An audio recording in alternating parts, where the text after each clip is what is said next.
I'm just going to do it like this. I'm not going to fiddle more. So I'm sorry to have missed the presenters before me. Unfortunately, I was detained teaching. But today, I want to talk about the issue of closeness, and specifically to focus on conducting qualitative research in the context of a small democracy. So this presentation relates to the Women in Manx Politics project, which I have been engaged in with Peter and also with Katrina Mackey from University College Isle of Man and with Murray Hughes Edwards from Edge Hill University. And basically we're going to deal here with two issues. Firstly, with the issue of closeness, i.e. the interrelatedness of participants, and that closeness itself arises from the status of the Isle of Man as a small democracy, both in terms of population, but also in terms of geographical size. So I'm going to go over a few points. I'll start by going over background information, looking at the audience, predominantly probably unnecessary background information, but nonetheless, to situate it in a context, go over a few background details. And then briefly just have a think about some of the ethical issues associated with qualitative research, and also exploring what exactly do I mean by qualitative research, and therefore how might the process of conducting qualitative research actually sit with issues of sort of smallness and closeness within participant groups. And then we'll have a look at the implications of this for sort of research data. What does it mean to operate in a small and close-knit community? How does that impact the data that you generate? And how also does that impact what you are able to do with that data in terms of academic publications, the sharing of research, and sort of dissemination of findings? And also we'll consider very briefly the implications of this for sort of ethics. So what are potentially the risks that are exacerbated or created by conducting research within close-knit environments? And finally, just to put forward one or two recommendations for research within smaller communities, but also particularly within the context of a national, or at least sort of independent setting such as the Isle of Man. So in terms of background information, talking here, and again, most people present will be aware of this, but we're talking a population of circa 80,000 people. So obviously, in some senses, that's a relatively large number of people, but when compared to other national or subnational organizations, it obviously figures as a much smaller number. And there is a context here, of course, to the Isle of Man operating as an island and having facilities, news, for example, that is spread across the island as a whole. Of the island as well as it is circa 220 miles square. And actually, smallness has been a common theme within the literature. So, there's been an exploration of the role of smallness in regard to economic policy. There's been an exploration of the role of smallness in regard to health policy, thinking there of management of the COVID-19 pandemic. There's been an exploration of the role of smallness in regard to sort of politics. How does this affect the way in which people engage politically, the way in which people vote? And Peter's also considered, to some extent, the role of smallness in processes of constitutional reform, thinking particularly of the Lisbon Review. But actually, something that is considered within the literature in certain corners, but not to perhaps as much of an extent as it could have been, is the role of smallness in the research process more generally. Now, obviously, this has application to settings such as the Isle of Man, but I'd also actually argue that it has broader applications, such as research with any small community. That could be a small community that's defined by a particular characteristic. So, for example, my other research focuses on LGBTQ asylum seekers in the UK, and that is circa 2,000 people a year. So again, smallness is a central issue where people are sort of part of a very small group. So that sort of role of smallness is, I think, something we can draw out. But actually, beyond the smallness of sort of the population as a whole, I think there are some more specific issues of smallness that become drawn out with a bit more context on the Women in Manx Politics project.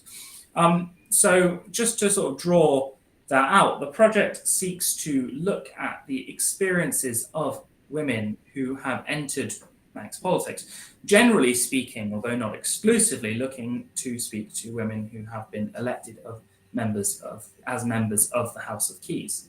So, given that the House of Keys has 24 members, and given that the first one was elected in 1933, but actually it wasn't until 1971 that there was more than one woman sitting at a time.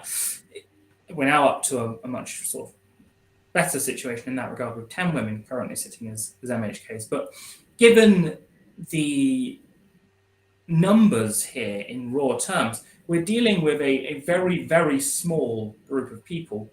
And I think this is where the issue of closeness also comes in. So smallness is defined by this fact of having a finite number of people. But obviously, smallness tends to bleed into closeness.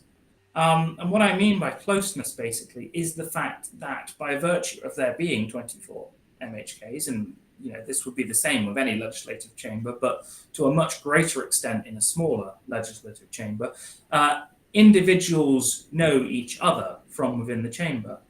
They have relationships with one another as friends, as colleagues, but they are also, of course, aware of what other people within that setup do.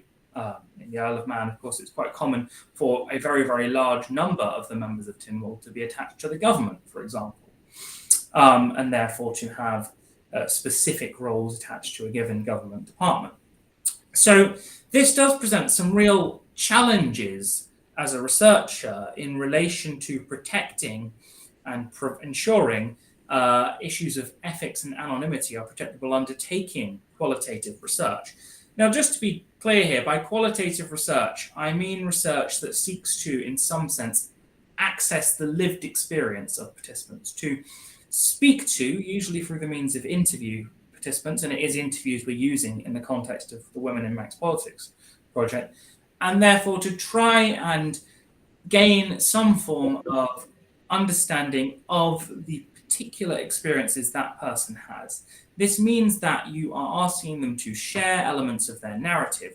Now, obviously, as a researcher, you will add analysis to that narrative, but often when presenting the findings of qualitative research, what you are doing is presenting an analysis that is supported by the use of quotations and expanded explorations of the experiences that they have shared with you. Now, this is well drawn out in Dominicus and Woodford's quote, as included on the slide there. Given the emphasis that qualitative researchers place on holistic accounts, use of thick description and presentation of raw interview data, upholding participant confidentiality and privacy might be the most difficult challenge they face. So this is to say that when you go for a university ethics procedure, but also as part of attempting to protect participants from potential negative consequences, something that is generally upheld as being of particular importance is protecting the anonymity of participants. Now, this, I would argue, becomes a particular problem in the context of closeness and smallness. And I think the Isle of Man is a very, very useful, particularly the political structures of the Isle of Man, is a very, very useful location in which this can be drawn out. So because there are 24 MHKs at any given time, and because women have historically been quite severely underrepresented within that political structure, that is, of course, the reason why the research is necessary, the reason what we're sort of the thing that we are trying to look into in the first place is the inclusion of women. But this means that there is only a very narrow subset of people to whom we can speak in order to find out things relevant to our research questions. This, of course, prompts the issue that anybody who was trying to, say, work out who we had spoken to would also only have to look at a very small subset of an already small community to work out who we had spoken to. And this issue is obviously exacerbated by the fact of closeness, because not only are we dealing with a finite number of people, we're dealing with a finite number of people who know the other people in that group, and who therefore will be aware of what specific experiences those people have that they might share with us.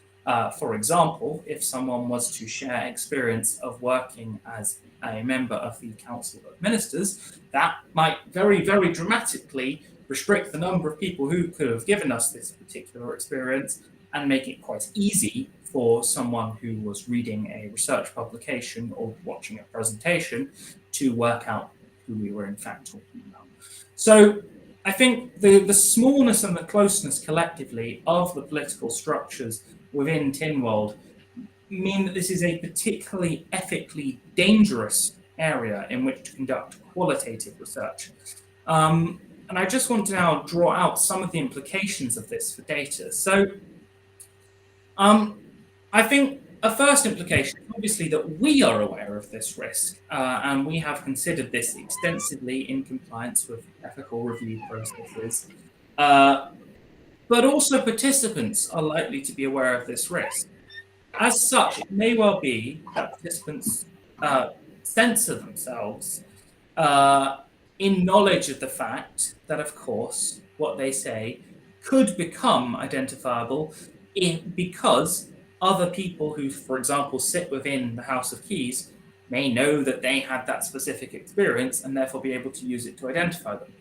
So one possible implication of the smallness and closeness being known to participants is actually that you end up with less rich data than you may otherwise have had. And this is obviously completely understandable in terms of people's desire to self-preservation. I mean, it's quite obvious that within a political structure, someone who was to share an experience that potentially called into question a colleague, for example, might find that they open themselves up to potentially negative political consequences. So I think self-censorship is one potential implication for data that there is a need to be more aware of, and that actually isn't necessarily fully accounted for within the existing literature. Another issue is also the threat of ending up in sort of situations of double binds. What I mean by double binds, basically, is it's possible that you could end up with something that was a very, very interesting insight. Say someone sharing their experience of being engaged on a specific area of policy. Again, thinking about the context of women in Manx politics. But given the smallness and closeness issues, as I've said, it could well be that any given person reading that experience who knew the makeup of the House of Keys at a given time would be able to work out who it was, because only a certain number of people have been in that position. And that would mean you end up in this sort of double bind where you either need to omit the finding and therefore lose the chance to look into this very, very interesting insight, or you are creating that risk. So you sort of end up in this double bind where, because of the richness that you've been given, you actually can't provide the analysis that you'd otherwise like to provide, because doing so might in fact put the participant at risk. And again, I think this is something that I have come across in my previous research practice, thinking of asylum, but this is something that I think, again, is particularly significant in a sort of small democracy setting, because people know each other at a far closer level than they do in a larger setting. So this was quite well put, basically, by a quote from Lowenthal, who says, "In contrast to medium and larger states, everybody seems to know everybody else and does so in a wide range of different contexts." So that is really what I mean by closeness. The fact that people know each other means that we are able, or limited to some extent, in the richness of data we can share without putting us at risk of violating ethics, which I will come on to at the next point. And I just drew an interesting quote here from Keys proceedings, and this is actually talking about the issue of whether or not you should use a secret ballot for nominations to the Legislative Council by Mr. Malarkey. But I think you've got, this idea that taking away the secret ballot would be problematic because actually one of the candidates might be your next door neighbor and another might be your brother-in-law. But exactly the same thing applies to research within close and small communities. So it may well be that a participant shares a narrative, but of course, what they have just shared with you could be about one of your other participants or could be about someone who they continue to work with on a day-to-day basis. So again, that sort of richness in which you can share detail is limited compared to perhaps research projects on a much larger scale, say if you were undertaking a project of every woman who'd been involved in the House of Commons in the United Kingdom. While the percentages at some points in history might be similar, the raw numbers, because there are 650 MPs at the moment, in slightly different numbers across history, but the raw numbers are vastly different, and working out who a specific person is would be harder. Of course, there are still examples where, say, if you did prime ministers and there were only 3, it would be much easier. But you can see the sort of point there that there is a limit on the richness that you can share. And actually, this does also prompt some ethical issues.